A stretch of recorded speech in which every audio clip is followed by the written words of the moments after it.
We're here today at the Extraordinary Futures Conference. I'm sitting down with Dan Cohen. Dan's the CEO of Aura Health. Dan, why don't we start off by you telling us and our audience a little bit about Aura Health, the focus.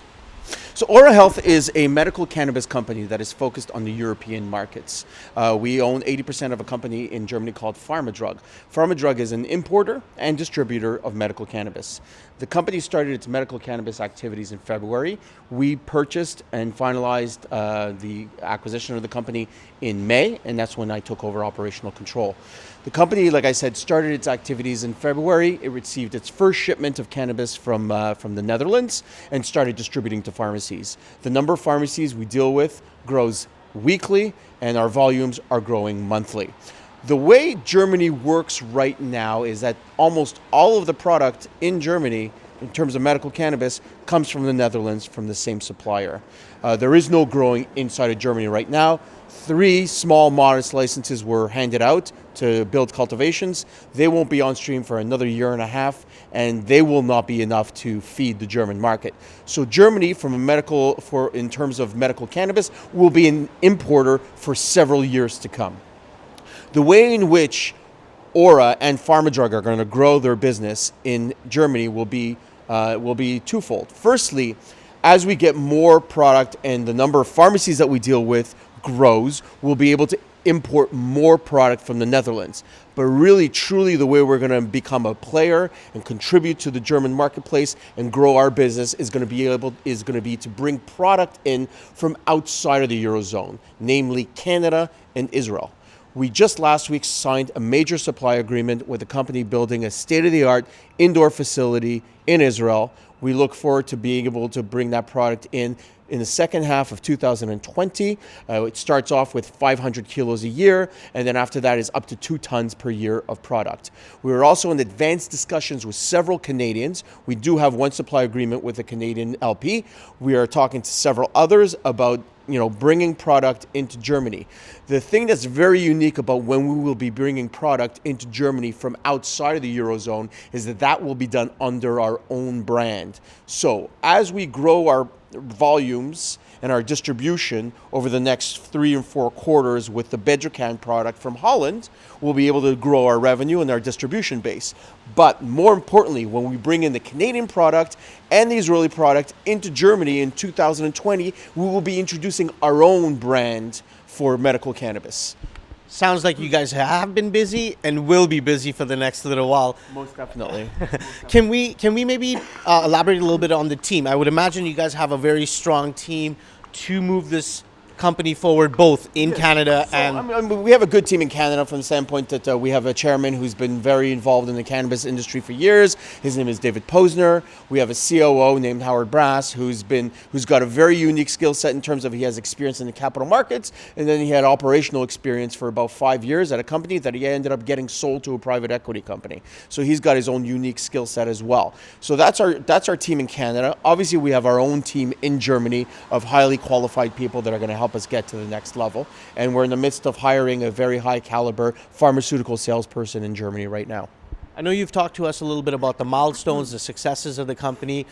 I'm going to ask you a question on what brought you into this space. What drives you? What kind of gives you that everyday drive to kind of work within the cannabis space, the tech space, move the company forward? I'm really interested in the medical cannabis business. I'm not actually that motivated by the recreational business. I really truly believe that cannabis is a medicine and that it can help people, but I also believe that it's going to be years before we even figure out most of the ways in which it can help people, and there's a lot of research to be done, and I feel passionate about being able to supply that as medicine.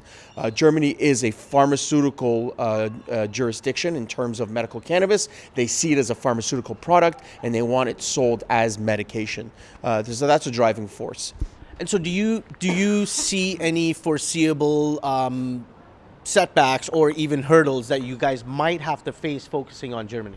Well, the hurdle will be about bringing product into Germany. The difficulty and the reason why there isn't much product in Germany right now, and the reason why almost all of the product right now still comes from Bedrocan in Holland or from the Dutch government who buys it from Bedrocan and sells it to the Germans, is that in being a true medical cannabis jurisdiction and a pharmaceutical jurisdiction, Germany demands that any product that gets sold into Germany comes from a facility that has EU GMP, and that is a true medical or medicinal standard for cultivation of cannabis. The majority of the LPs in Canada do not have EU GMP.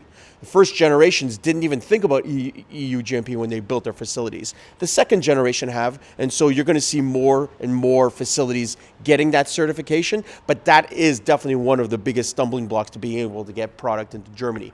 We help solve that problem because our quality management team, A, not only can help you and consult you to be able to get up to the specs that you need to get that certification, but B, the only way to get the German regulator to go and visit your facility and give you that approval is through one of the importers such as us.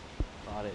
Now, obviously we talked a little bit about the hurdles. What excites you about what's happening in this space, what's coming up in the next year, 2 years, 3 years?